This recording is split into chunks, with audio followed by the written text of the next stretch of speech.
ang masasabi ko kasi sa Pinklawan, itong Pinklawan kasi pati itong Dilawan, isa lang naman yan eh. Di ba? Si Lenny Robredo, dating Dilawan, ngayon nagano ng pink dito na ribbon.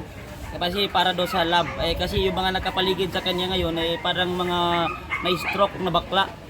Karamihan sa kanila. So, talagang mahina na yung mga Dilawan. Huwag na kayong umasa, kayong mga kakamping, na maibalik pa kayo dyan sa Malacanang. Kasi ilang taon din kayong naupo, wala rin kayong napakikita sa mga tao na proyekto. Naalala nyo dati nung mga Dilawan pa yung namumuno, na meron silang pinagawang Pasig River.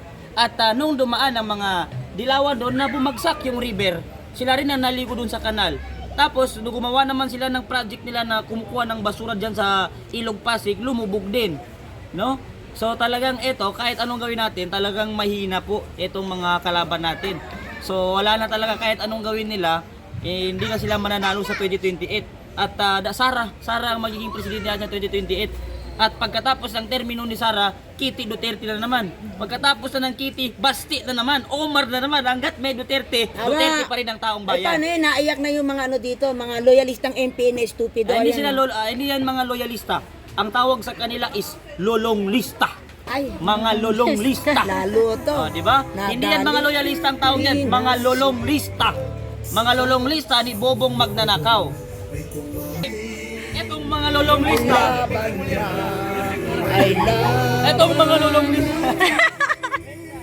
Jambek Rimulya. Eto Jambek Rimulya, alam ko, matalino ka. Talino itong si Rimulya. Kaso yung talino niya napunta sa ano niya dito, alangalan niya. Nilunok niya yung katalinuan niya. Mamuti na ang buhok niya, wala pa rin utak. Ganon din ang mga professor ng mga taga-UP, huwag yung iniikayat yung mga bata na manggulo. Turuan niyo sila kung paano mag-aral, magbasa, mag-abakada, oo. Hindi kung paano magtapo ng mga monotop dyan sa Malacanang. Pag nakukulong sila, dito sila sinasamaan. Kabataan Party List, Renico. Kulot na yung buhok mo, baka pati utak mo na kulot na rin. No? Kababae mong tao, ang gaga mo. Tignan mo itong mga, ano ba tawag sa matanda? Yung matanda sa ano? Senior. Hindi. Ano ba? Yung mga matatanda na masyado, yung mga ang mukha. Oo. Ang tawag dyan? Kulubot na. Yung mga mangungulubot na ng mga congressman. Inuna pa nilang suspindihin si Kiko Barsaga. Wala pa nga kayong naipa. Hindi nyo pa naikukulong ang mga sarili nyo, mga hindi pa kayo. Inuna nyo pa itong pagpapasuspindi kay Kiko Barsaga.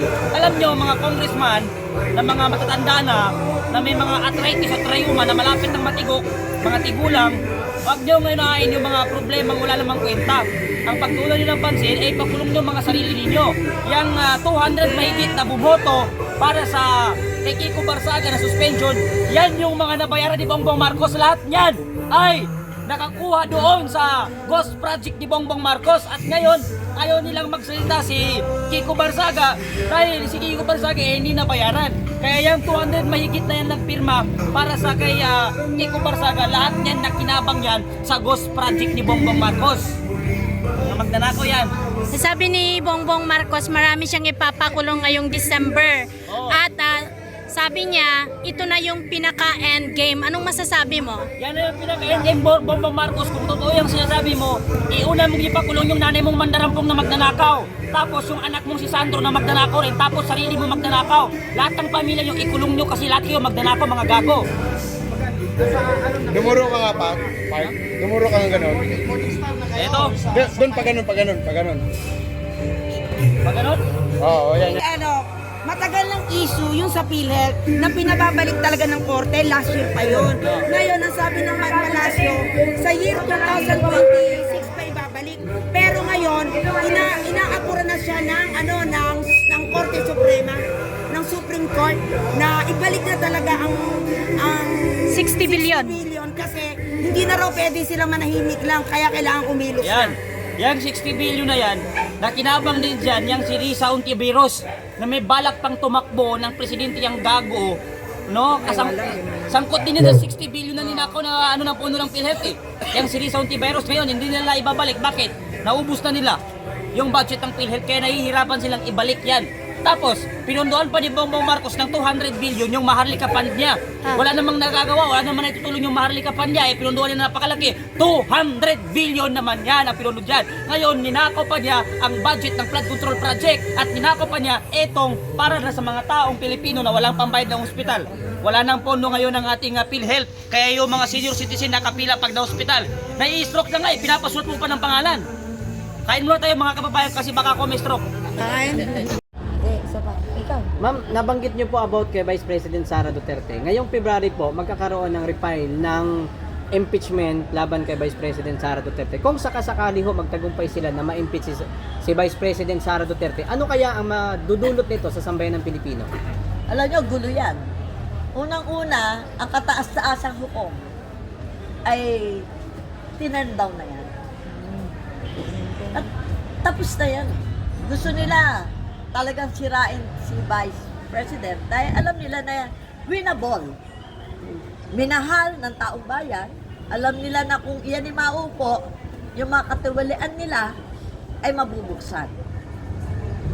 Makikita lahat yan, mahahalukay lahat yan. Yung mga nakaupong mga congressman o sino man sila, ay lahat yan ay mabubuksan.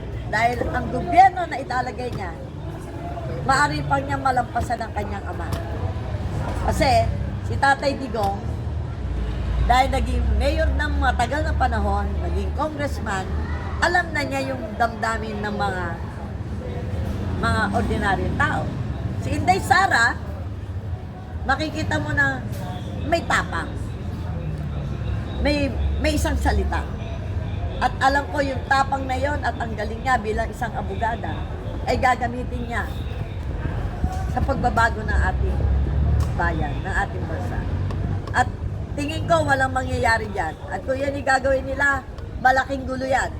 Magkakaroon ng ikatlong EDSA revolution. Maniwala kayo. Kung may kapayapaan na mga nangyari noong September, noong December, baka ito hindi na gano'n ang mangyari. Maghihimaksik na ang taong bayan. Yan ang mahirap eh. Pag naghimaksik ang taong bayan at nagkagulo, magkakaroon na yan ng sakit na. Sana huwag nang dumating doon. At kayo naman impeach nyo muna sarili nyo. Eh, kayo yung may ginawang mali eh. Ayaw nyo impeach ang sarili nyo. Kayo na muna. Yung mga korap muna sa gobyerno, yan ang unahin nyo. Yung sinisita nyo kay Vice, 125 million. Malaki pa pondo ng mayor namin dito sa Pasay, 3,871 million. Walang nang i-impeach sa kanya, walang sumisita, 125 million lang. Yung billion yon. 3,871 million ang pondo niya ng year 2025. Sa tingin ninyo, bababa yan ngayon sa year 2026? Mas malaki yan. I think gagawin niya yung 4 billion. Isa lang alkalde yan ha. Ang pondo lang ng Pasay is only 9,350 million ng 2025. Ang pondo niya is 30% o 35% ng budget ng buong Pasay. 3,871 million. Kay Vice President, 100. Kayo naman, pinatatawa nyo naman ako eh. Tama. Huwag nyo kaming patawanin at loko-lokohin. Hindi naman lahat ng Pilipino ay kaya nyong bolahin. Maging makatotohanan po tayo. Ako, wala akong galit sa inyong mga nakaupo. Kaya lamang po, ayaw nyo po kasi itama ang sistema ng gobyerno. Basta po sa akin, year 2028, Sara Duterte, the next President of the Republic of the Philippines. Thank you, ma'am. Thank you. Yan ang malupit yung tumano.